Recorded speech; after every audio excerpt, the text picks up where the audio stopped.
Cost of borrowing in the country could increase beginning next week if Parliament fails to overturn President Uhuru Kenyatta's memorandum to the House seeking the removal of the interest rate cap. But as Kenyans eagerly await the critical vote, Victor Kiprop tells us why the small borrower, the majority, remains on the losing side with or without the interest rate cap. More than 3 years since Kenyans ushered in a controlled interest rates regime, the debate on whether or not the law was a bad idea continues.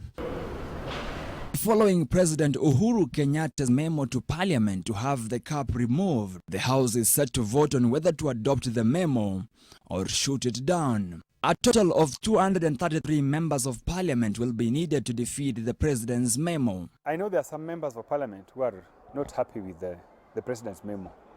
And there is currently lobbying going on against what we have done. So I think those attempts will be there.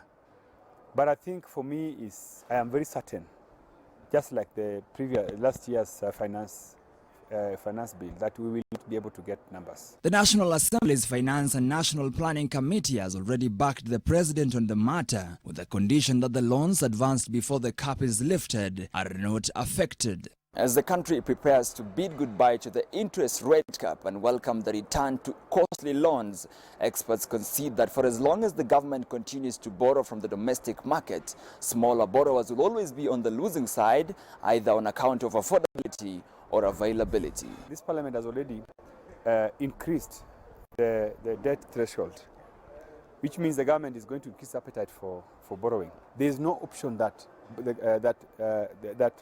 banks will give these loans to SMEs. They will prefer the government. If you have a government that wants to borrow $1 billion shillings a day from the domestic market, few of those people who actually hold resources and they have to pay a return, and they also have to pay those risks, will be willing to give to a person who just simply wants some 500,000-600,000 shillings. If the members of Parliament agree with the President and remove the cap, commercial banks will once again be at liberty to set interest rates depending on their own risk assessments. Victor Kiprop, NTV.